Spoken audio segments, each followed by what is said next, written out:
L'humanité scrute le ciel depuis des millénaires. Objets de peur et de fascination, les mouvements célestes ont permis aux hommes d'établir des calendriers, de planifier la culture des terres et de mieux comprendre le monde qui les entoure. Petit à petit, les scientifiques ont mis au jour un espace gigantesque, peuplé de planètes, d'étoiles ou de gaz.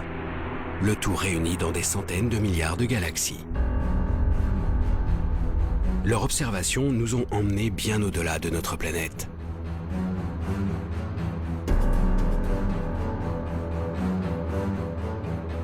Pour dévoiler les secrets de ce nouveau monde, astrophysiciens et techniciens conçoivent des instruments capables de percevoir la moindre lueur, le moindre signal émis dans le ciel.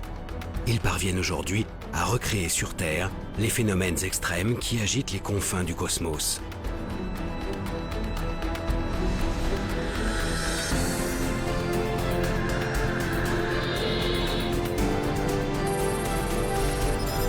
Pourtant, tout ce que nous avons découvert ne constitue qu'une infime partie de notre monde. Des forces et des objets d'une nature mystérieuse demeurent invisibles à nos yeux et à notre esprit.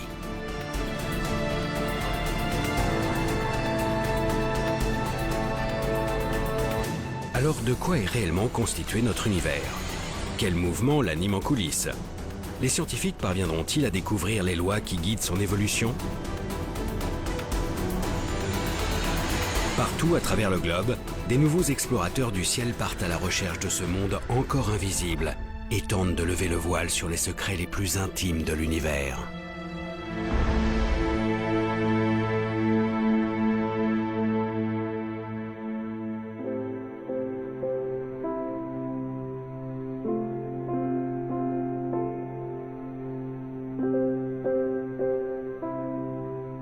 L'homme a toujours cherché à repousser les limites de son territoire.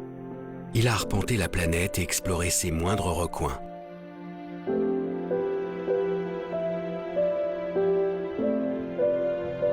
Mais au-dessus de notre tête, un monde continue de nous intriguer. Siège de toutes les croyances, ce firmament qui défile sous nos yeux semble hors de portée.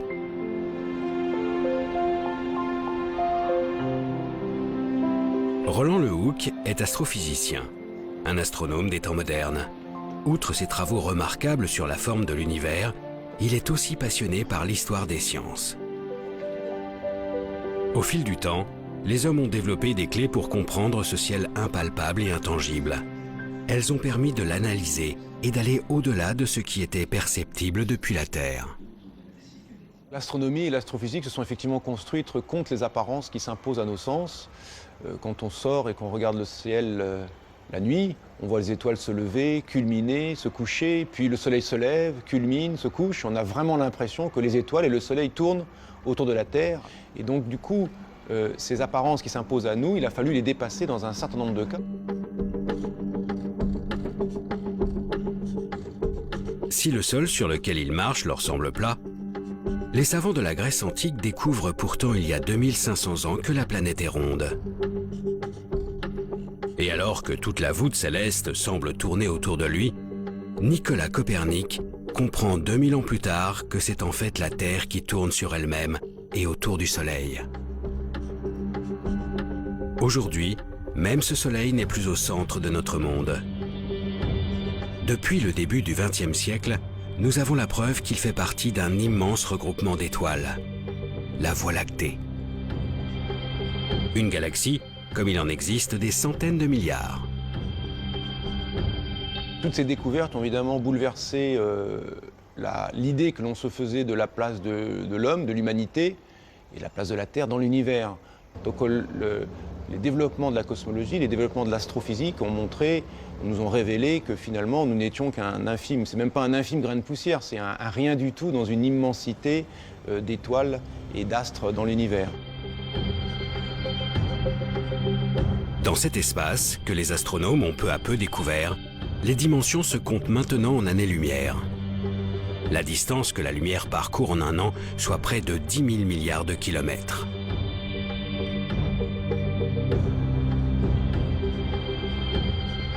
Depuis notre petite planète, nous commençons donc à entrevoir la réalité du monde. Une immensité qui donne le vertige. Pourtant, Plus les scientifiques explorent l'univers, plus ils révèlent sa complexité.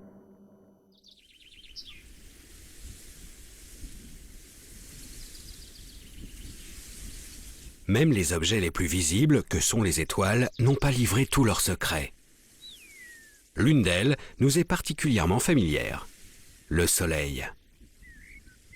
Cet astre illumine notre ciel et nous procure la chaleur indispensable à la vie. Au commissariat à l'énergie atomique, l'un des plus prestigieux centres de recherche d'Europe, une équipe de chercheurs étudie notre étoile et ses milliards de consoeurs qui peuplent l'univers.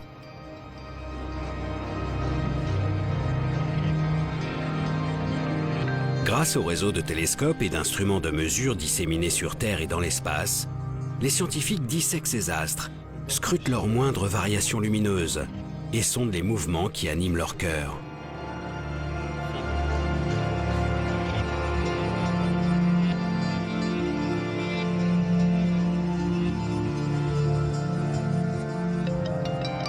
Le taux de rotation. Ils ont ainsi modélisé une grande partie des phénomènes qui agitent ces immenses boules de gaz.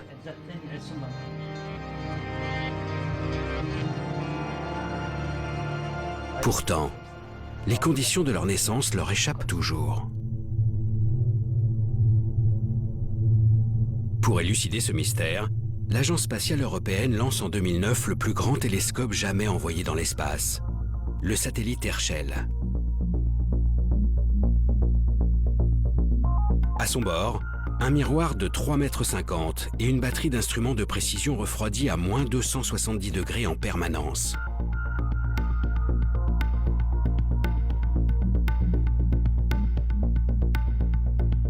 La mission a observé pendant plus de 3 ans les immenses nuages de gaz qui emplissent la galaxie. Ces nuages, dits moléculaires, s'étalent sur des milliards de kilomètres. C'est ici que naissent les étoiles.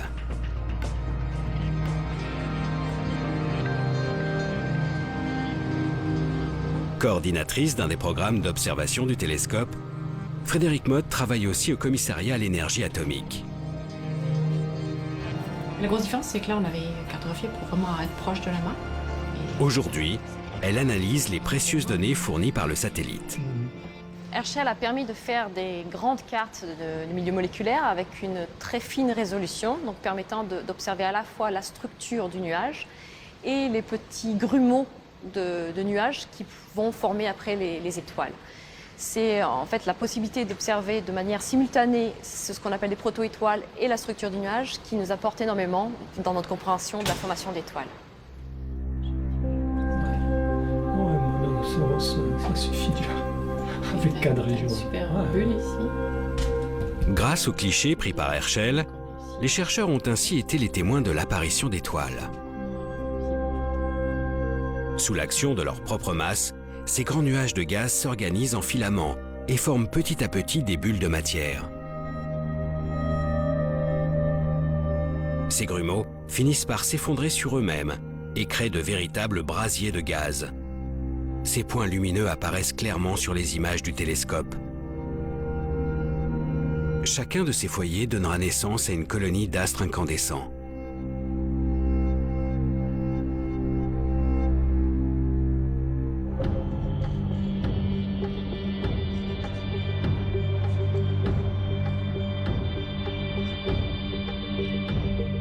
C'est ainsi que se forment les étoiles de petite taille. Mais ce sont les étoiles massives qui intriguent le plus Frédérique Mott. Des étoiles parfois 300 fois plus grosses que notre Soleil et dont la formation échappait jusqu'à maintenant à nos observations. Pour comprendre la création de ces astres beaucoup plus gros que la moyenne, les chercheurs du CEA ont dû étudier en détail l'évolution de ces nuages.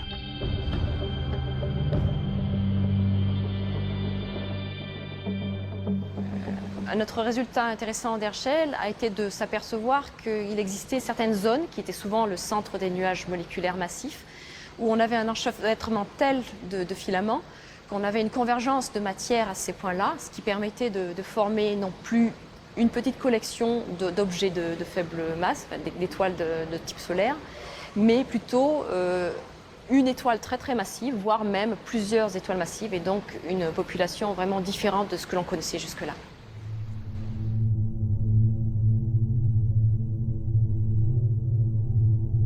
La naissance de ces étoiles exceptionnellement grosses repose donc sur un apport progressif de matière dans certaines régions des nuages. Peu à peu, les jeunes étoiles vont absorber cette matière et grandir bien plus que la moyenne. Ce phénomène extrêmement rare dans notre galaxie a enfin été mis au jour grâce à la mission Herschel. Mais les recherches ne sont pas terminées pour autant. Le travail de chercheur n'est jamais fini, donc on apprend toujours avec de nouvelles observations, de nouveaux concepts, de nouveaux modèles. Il est clair qu'Herschel nous aura beaucoup aidé dans la compréhension de la formation d'étoiles massives. Et ce que l'on cherche maintenant à faire, c'est étudier de façon encore plus détaillée les objets que l'on a découverts avec Herschel.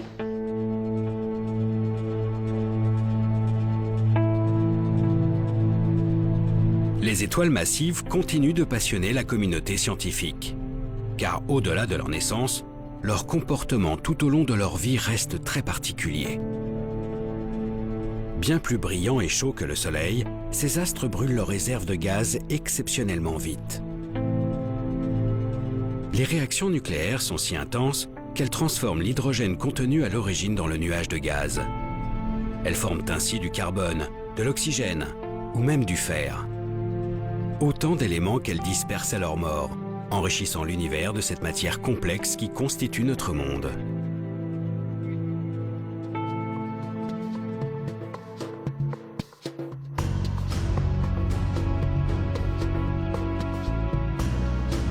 Gaz, métaux et molécules en tout genre, les astrophysiciens commencent à entrevoir d'où viennent les éléments qui nous entourent. Mais d'autres problèmes ont progressivement surgi des observations. Au-delà des étoiles, les scientifiques cherchent à comprendre des structures beaucoup plus grandes, les galaxies. Au début du siècle dernier, les astronomes commencent à étudier le mouvement de ces immenses regroupements d'étoiles. Ils découvrent alors que les étoiles tournent ensemble, dans ces galaxies, et que les galaxies tournent elles-mêmes au sein de gigantesques amas. Ils cherchent alors à deviner la quantité d'objets et plus généralement la matière qui compose ces grands ensembles célestes. La lumière émise reste leur principale information distinguable depuis la Terre.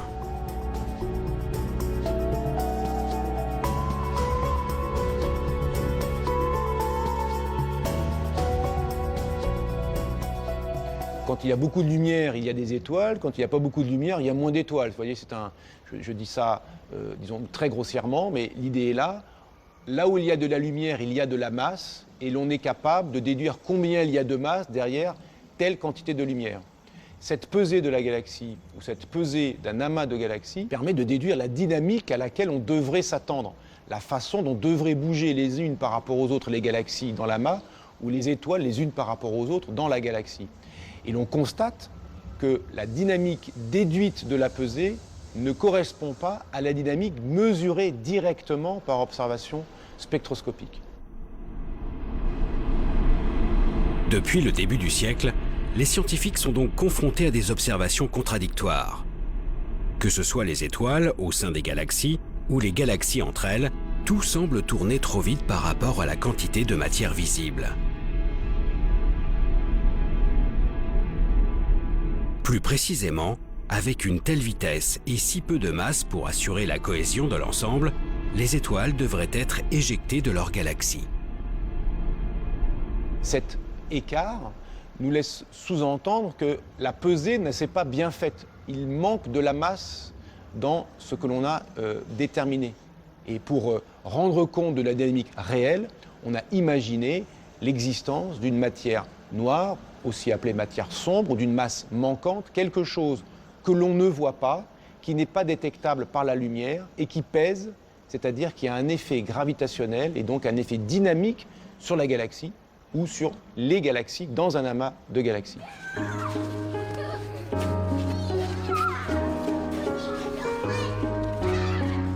Malgré un siècle de vérification, les étoiles continuent de tourner trop vite. Tout se passe comme si une partie de la masse de l'univers était cachée. Une masse contenue dans une matière invisible et qui baignerait notre monde. Une matière différente de celle que nous connaissons.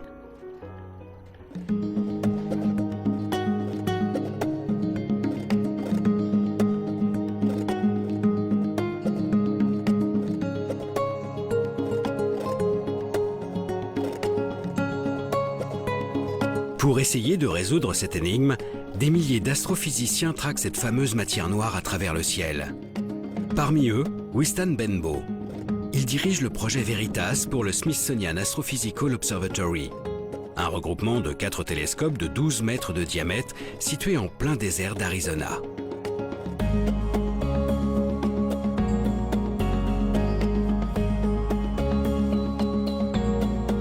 L'air y est suffisamment sec et la nuit suffisamment noire pour permettre les meilleures observations. Ici, l'astrophysicien s'est donc lancé à la recherche de l'inconnu.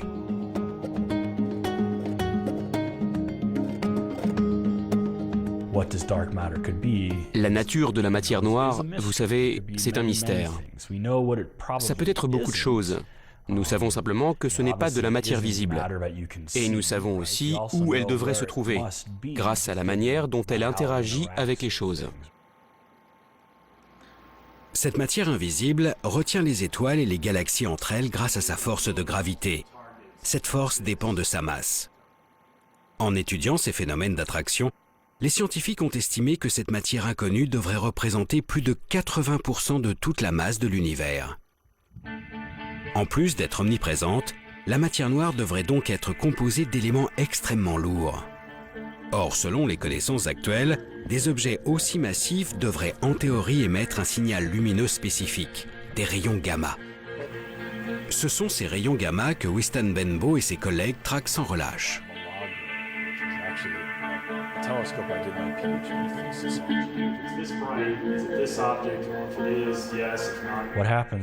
Ce qui se passe, c'est que la matière noire interagit avec elle-même. Une particule de matière noire peut interagir avec une autre particule de matière noire et créer un rayon gamma. Ce signal gamma, que nous espérons détecter, sera probablement très faible. Donc nous cherchons un endroit où il y aurait beaucoup de matière noire qui interagirait avec elle-même pour produire beaucoup de rayons gamma. Certaines de ces régions pourraient être proches de nous, produire assez de gamma et donc être juste assez brillantes pour qu'on puisse les voir. Donc nous pointons nos télescopes sur ces régions et espérons détecter un signal gamma venant de ces objets.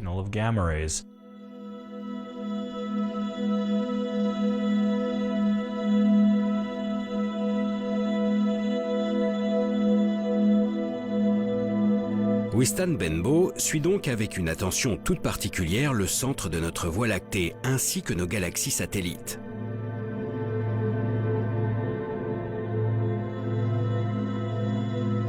Si un rayonnement gamma est émis par la matière noire, il traversera l'atmosphère en émettant un flash bleuté. Un signal qui sera ensuite passé au crible par les miroirs géants de Veritas et leurs caméras ultra rapides.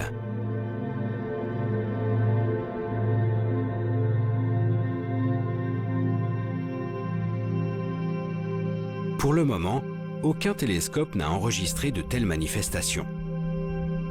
Les yeux braqués sur le ciel, les scientifiques continuent chaque jour de traquer cette matière noire si discrète. Pour aller plus loin, il sera nécessaire de construire de plus grandes infrastructures. Il y a bien sûr des projets qui vont dans ce sens, mais nous aurons besoin de beaucoup plus de télescopes.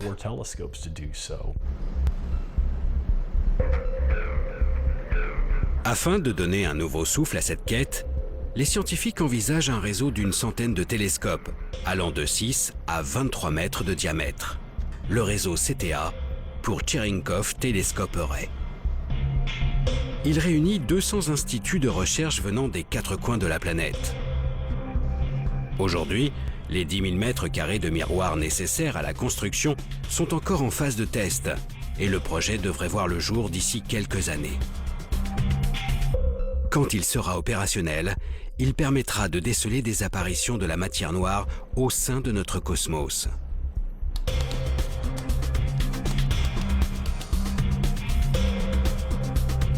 Pour l'instant, cette absence totale de détection a de quoi perturber la communauté scientifique. Comment les chercheurs peuvent-ils passer à côté de 80% de toute la matière de notre monde ? À moins que la solution ne se trouve beaucoup plus proche de nous.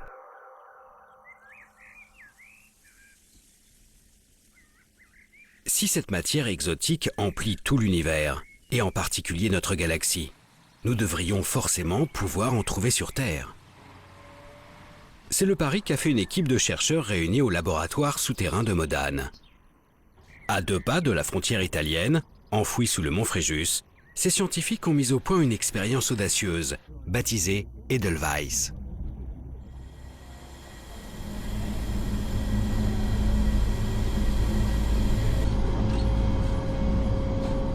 Le but, détecter directement les éléments qui composent la matière noire. Là, je suis remuté. Et tu l'as préparé. Depuis plus de 15 ans, le physicien Jules Gascon et ses collègues travaillent donc à la mise en place d'un super détecteur muni de 36 capteurs.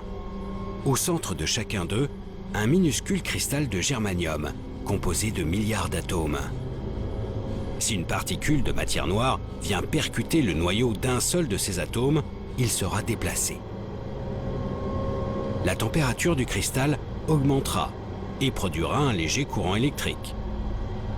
Ces indices permettront de caractériser la particule à l'origine de ce choc.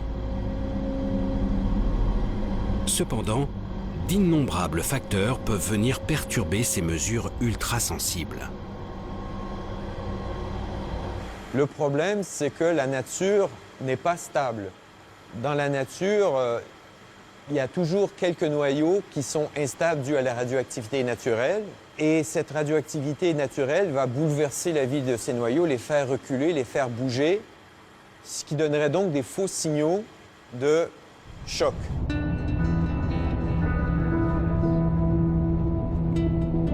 Cette radioactivité que l'on observe en permanence sur Terre vient en grande partie de l'espace. Un rayonnement qui traverse l'atmosphère et perturbe toute la matière sur son passage.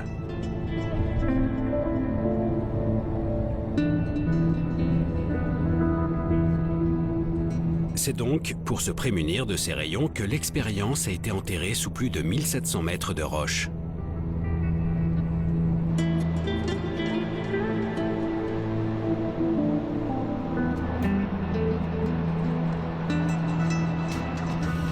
Mais pour avoir le calme absolu au sein des détecteurs, les physiciens ont dû aller encore plus loin.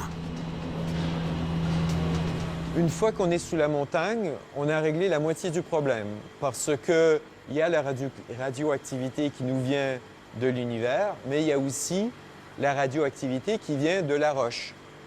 Bien que cet endroit soit tout à fait ordinaire, c'est un taux de radioactivité naturelle qui est au-delà de ce qui est acceptable pour détecter les très rares signaux qu'on recherche.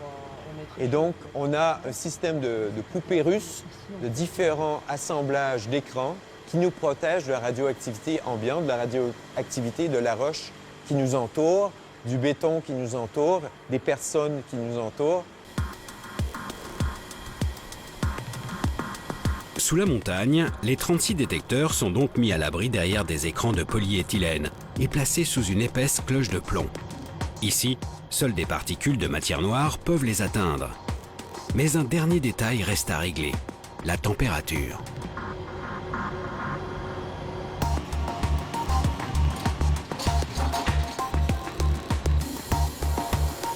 Afin de déceler la moindre de ces variations, tout le dispositif est refroidi à moins 273 degrés Celsius.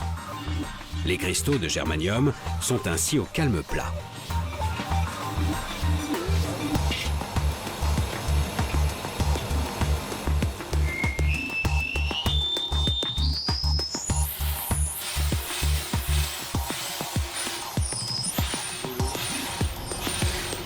Mais tout le restant du rhum, c'est bon.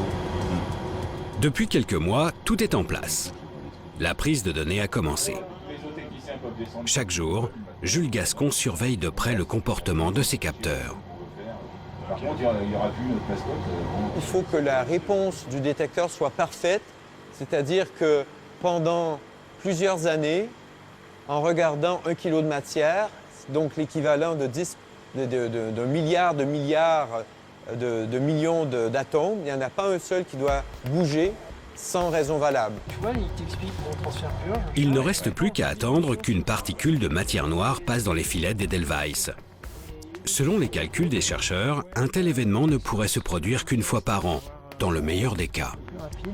C'est une recherche de l'inconnu.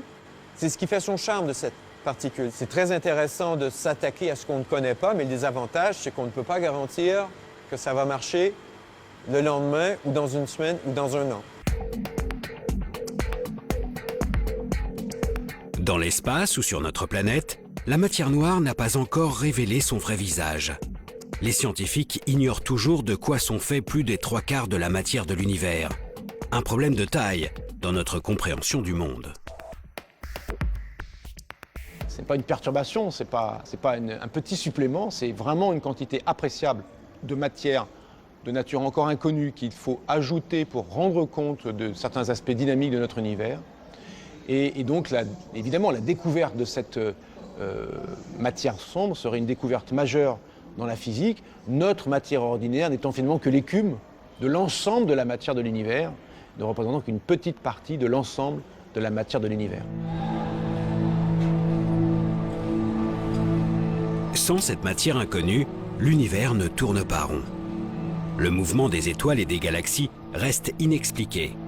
Pourtant, la matière n'est pas l'unique clé de voûte de notre univers. En dehors de son contenu, des forces colossales animent le cosmos, à commencer par la gravitation, cette force qui nous attire vers la Terre. De manière plus générale, la gravité a structuré notre système solaire, notre galaxie et ses centaines de milliards de consoeurs. Les scientifiques estimaient donc qu'il s'agissait de la force dominante de l'univers. Mais une découverte changea la donne. Dans les années 30, les astronomes remarquent pour la première fois que toutes les galaxies distinguables semblent s'éloigner de nous.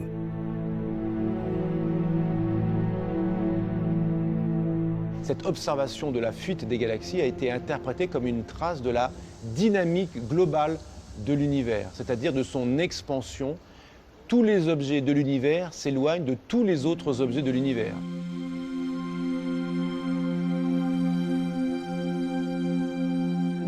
L'espace grossit donc au fil du temps, et toutes les distances augmentent. Visiblement, l'attraction qu'exerce la force de gravité peine à retenir les structures du cosmos entre elles. Mais ce n'était que le premier coup porté à la gravitation.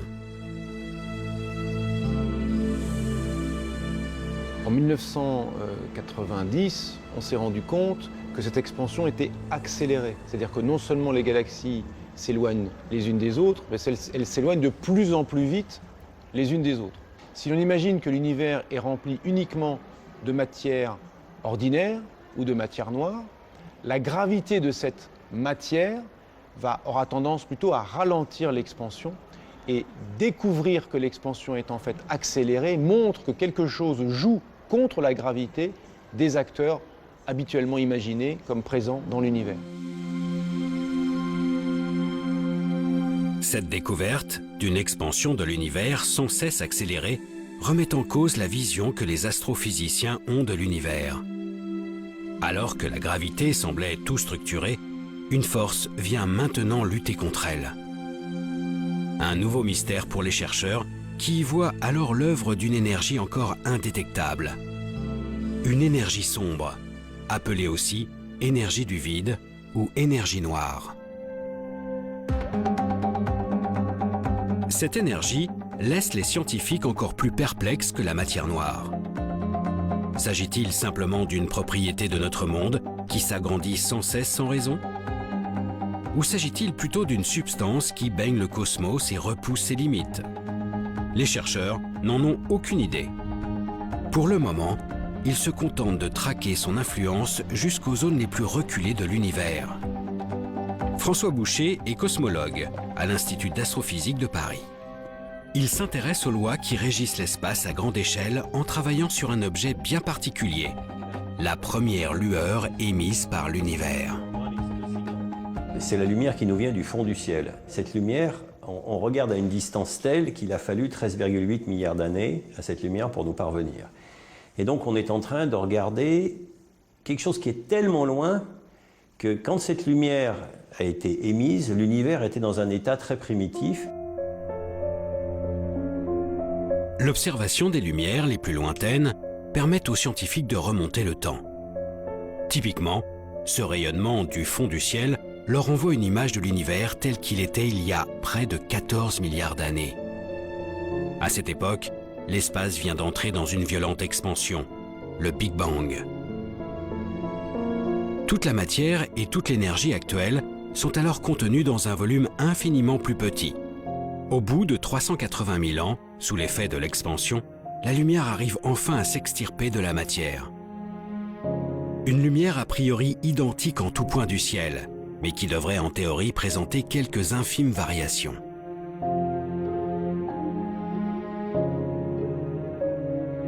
Donc, ces variations d'intensité, on les a cherchées, et puis pendant longtemps, on ne les a pas trouvées. Alors c'était compliqué, et puis finalement, on est arrivé au niveau où la technologie a été suffisamment mûre pour qu'on soit capable de les mesurer.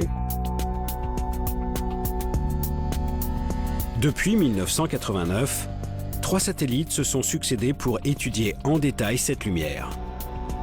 Le dernier a été lancé en 2009 par l'Agence spatiale européenne, la mission Planck.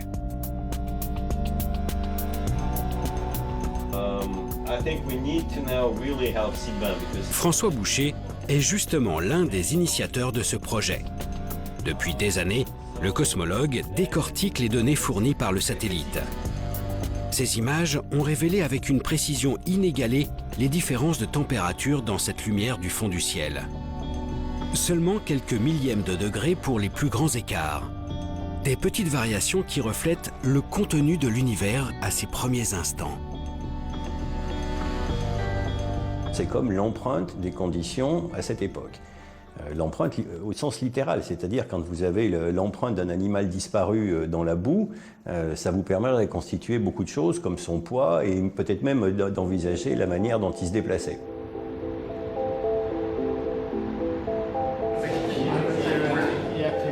L'étude de cette empreinte fascine les chercheurs du monde entier. Elle permet d'estimer les proportions de matière noire, de matière ordinaire et surtout d'énergie sombre présente après le Big Bang, il y a 13,8 milliards d'années. En les comparant aux observations actuelles, les chercheurs retracent l'évolution de l'influence de l'énergie sombre au fil du temps. Résultat, alors qu'elle ne représentait presque rien aux tout premiers instants, cette énergie mystérieuse constitue aujourd'hui près de 70% de l'univers. Et sa proportion ne cesse d'augmenter. C'est la seule certitude que les chercheurs aient actuellement. L'expansion de l'univers n'est pas prête de s'arrêter.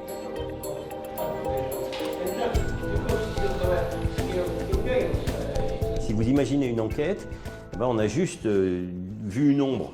Voilà, l'enquête elle en est au tout début. Voilà, on a quelque chose qu'on a appelé l'énergie sombre, dont on a la quantité et le comportement global, mais le reste c'est de l'histoire à écrire.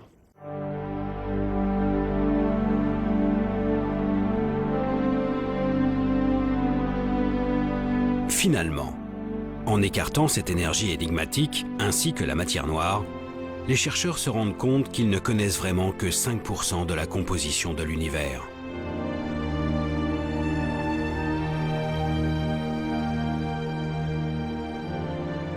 L'étude du jeune univers nous apporte donc de précieuses informations sur la nature de notre monde. Mais malgré le perfectionnement des techniques d'observation, cette première lumière émise par l'univers reste le signal le plus ancien que les chercheurs sont en mesure de capter. Un horizon au-delà duquel les observations du ciel ne semblent plus possibles.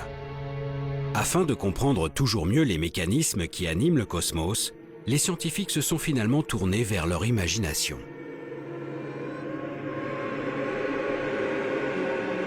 Le fait que l'univers soit en expansion permet de tirer une conséquence immédiate. En remontant le film de l'expansion, on s'est dit que dans le passé, lointain éventuellement, l'univers était plus dense et plus chaud qu'il n'est actuellement. Selon leurs calculs, les astrophysiciens estiment qu'à ses débuts, l'univers devait atteindre des températures 100 000 fois plus élevées que celles qui règnent au centre du Soleil. Des milliards de degrés. Pour comprendre les premiers instants de l'univers, il suffirait alors d'étudier le comportement de la matière à ces températures directement sur Terre.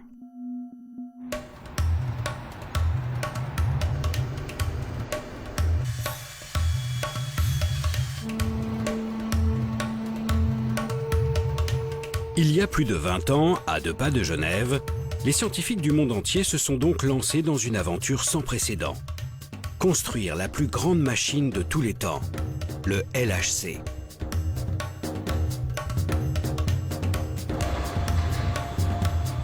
Un anneau de 27 km, enterré à 100 mètres de profondeur sous la frontière franco-suisse. Le tout est jalonné de cavités mesurant des dizaines de mètres et qui accueillent les détecteurs les plus gros de la planète.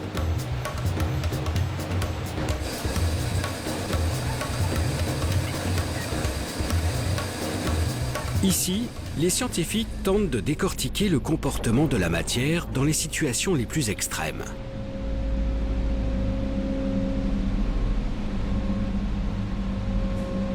Depuis 2004, la chercheuse Gaëlle Boudoul travaille au sein de cette collaboration, réunissant des milliers de chercheurs et des dizaines de nationalités. Dans ce grand tunnel de 27 km, vous avez des particules dans un sens et des particules dans l'autre sens. Un peu comme une autoroute, où vous avez des voitures de chaque côté. Et à certains endroits, on les fait se percuter.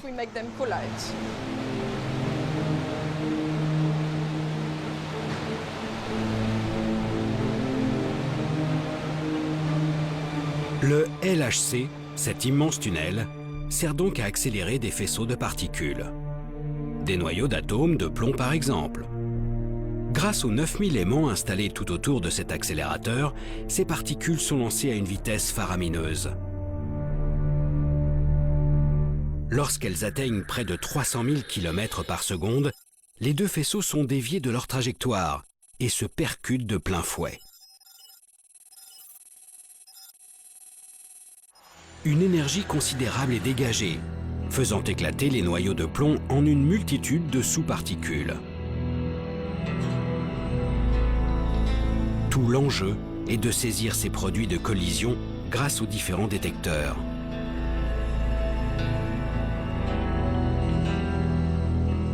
Gaëlle Boudoul s'occupe plus précisément de l'un d'eux, le CMS. Un géant de 12 500 tonnes mesurant 21 mètres de long, 15 mètres de haut et autant de large. Avec ses collègues, elle a conçu une partie des systèmes de détection qui englobent ces chocs de particules.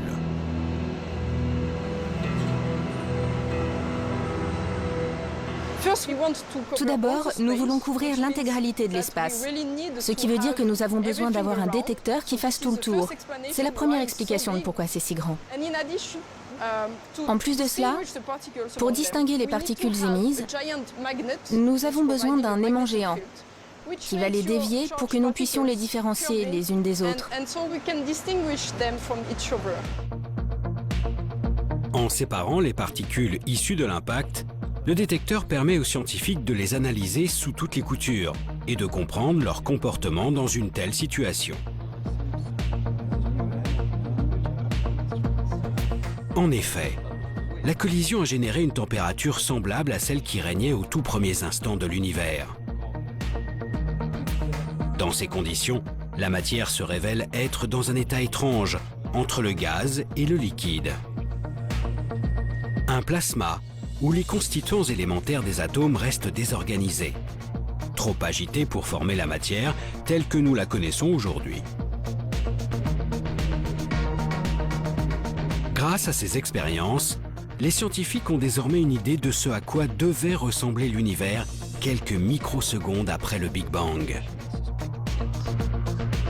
En étudiant ces premiers instants de l'univers, l'astrophysique, qui est finalement l'observation de l'infiniment grand, rejoint la physique de l'infiniment petit, la physique des particules, la physique microscopique, qui, elle, est capable, en expérimentant sur Terre, de se faire une idée des conditions ou de mimer, de reproduire, pendant des instants extraordinairement brefs, de reproduire les conditions qui prévalaient à des instants très anciens de l'univers, auxquels on n'a pas accès par l'observation directe. Le LHC, cette gigantesque infrastructure, a permis de remonter le temps au-delà de ce qui était imaginable il y a seulement quelques décennies.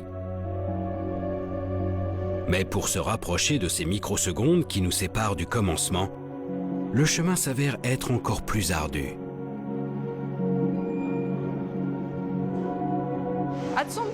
À partir d'un certain point, nos lois physiques ne sont plus valables. Nous pouvons toujours imaginer ce qu'il se passe. Il y a de nombreuses théories qui essayent de comprendre cela. La seule chose, c'est qu'on ne peut pas tester ces théories, parce que nous n'avons aucune expérience pour comprendre ce qu'on pourrait appeler le premier instant. Mais si vous revenez dans 20 ans, peut-être que nous aurons une meilleure idée.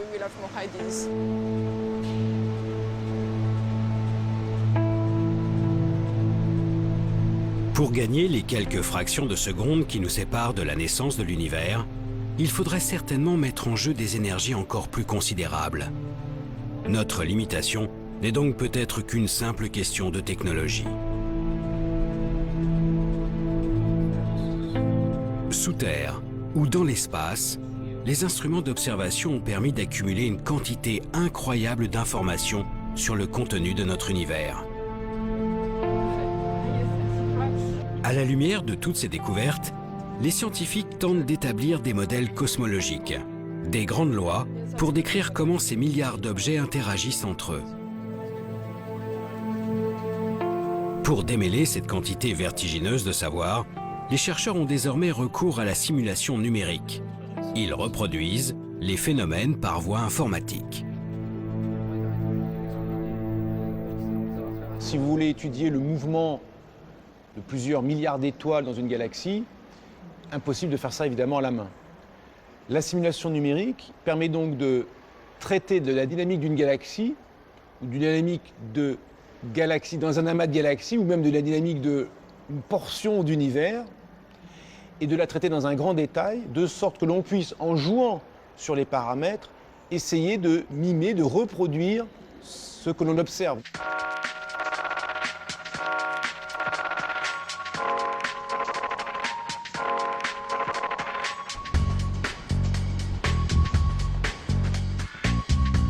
À l'Observatoire de Paris, l'une des plus grandes institutions mondiales d'astronomie, un cosmologue a poussé ce nouvel outil exceptionnellement loin.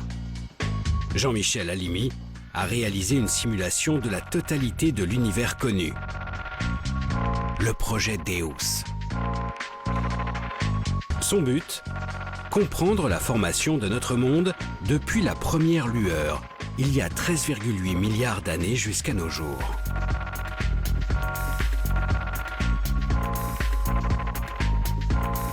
Le projet Deus s'intéressait au départ à la structuration de l'univers, à savoir donc à expliquer comment la matière s'effondre au cours du temps pour permettre une concentration de matière suffisante là où vont aller se former les galaxies, à l'intérieur desquelles se formeront les étoiles, les planètes, etc.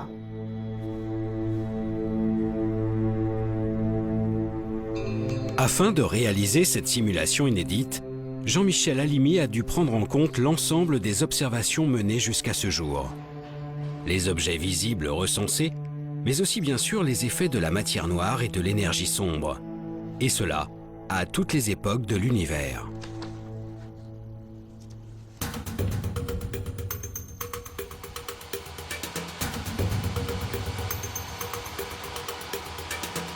Pour traiter un tel nombre de données, le scientifique s'est tourné vers un des plus gros ordinateurs de la planète, le supercalculateur Curie. Une machine hébergée au très grand centre de calcul, capable de réaliser 1 million de milliards d'opérations par seconde.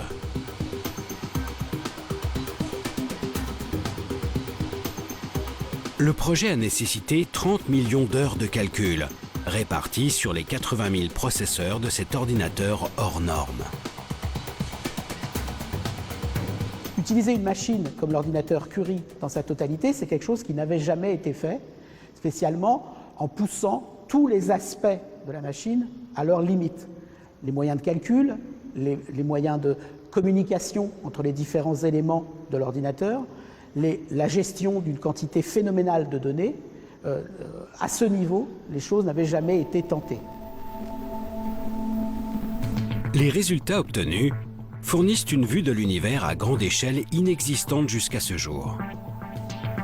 La matière s'agence au fil du temps pour former de longs filaments qui créent petit à petit des galaxies et des amas de galaxies. Entre ces filaments, de grands vides apparaissent. L'univers, très homogène à ses débuts, se structure peu à peu. Grâce aux possibilités que lui offre la simulation numérique, Jean-Michel Halimi peut tester différents scénarios de formation de notre monde. Qu'est-ce que signifie un univers structuré? C'est un univers où la matière s'est effondrée et suffisamment condensée pour créer des lieux de formation des galaxies. Premier indice caractérisant cette structuration, c'est par exemple le nombre d'objets formés dans le scénario en question. On va en former plus ou moins et de masses différentes, de concentrations de matière différentes. Certains vont former des objets de petite masse, d'autres de plus grande masse, etc. Une autre façon de caractériser cette structuration, c'est de voir comment ces objets sont répartis dans l'espace. On est capable de relier leur propriétés de distribution spatiale au déroulement de l'expansion de l'univers tout au long de l'histoire de l'univers. D'une simulation à l'autre, le cosmologue fait varier des paramètres, comme la quantité de matière noire ou l'influence de l'énergie sombre.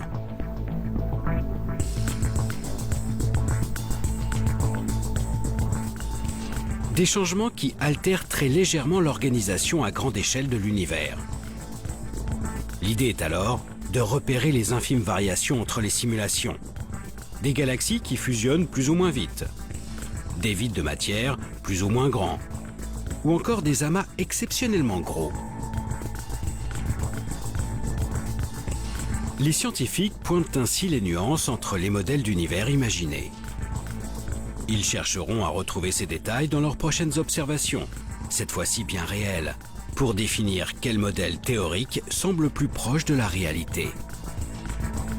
Un aller-retour entre le virtuel et le réel qui permettra aux chercheurs de vérifier si leurs lois sont bien celles qui animent l'univers en coulisses. La recherche en cosmologie, et spécialement en cosmologie numérique, ne fait pas de nous des créateurs d'univers, mais des inventeurs d'univers. Effectivement, en modifiant les conditions physiques, nous réalisons des univers différents. Nous inventons des univers différents. Mais nous ne le faisons pas n'importe comment.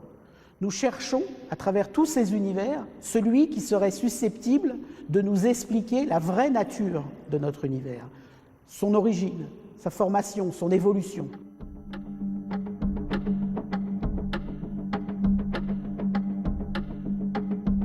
Comprendre la vraie nature de l'univers. Depuis plus d'un siècle, les astrophysiciens et les cosmologues de toute la planète ont découvert ce monde gigantesque. En l'observant, en tentant de l'expliquer, ils se sont donné les outils pour apprivoiser ces échelles de temps et d'espace incommensurables. Ce que l'on peut finalement trouver assez extraordinaire dans la cosmologie, dans l'astrophysique, dans ces disciplines qui étudient l'univers dans son ensemble, c'est que finalement on est capable de mettre l'ensemble de l'univers dans une boîte, notre cerveau, de le décrire, de le comprendre dans une certaine mesure, et ça ne lasse pas de surprendre.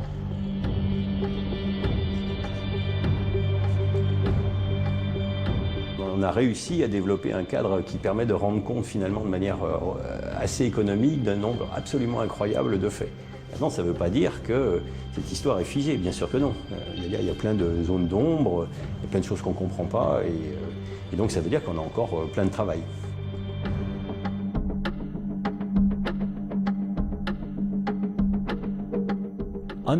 Comprendre ce qu'est la matière noire est un des plus grands enjeux du XXIe siècle, en astrophysique et en physique en général.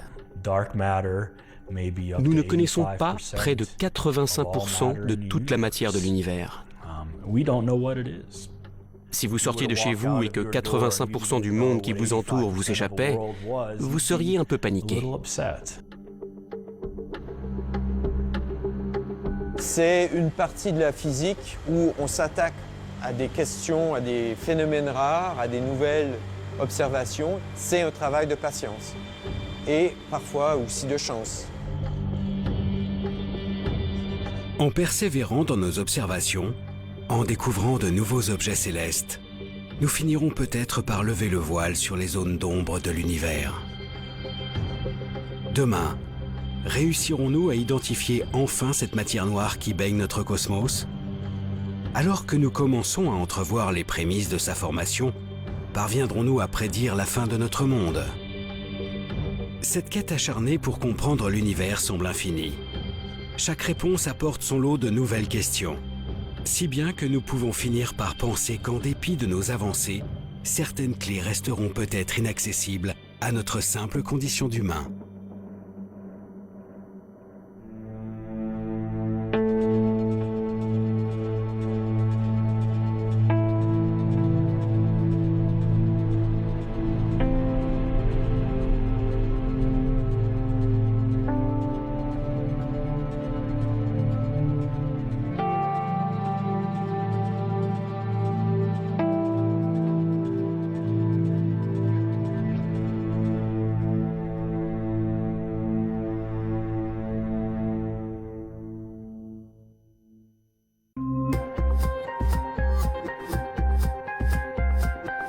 Contrairement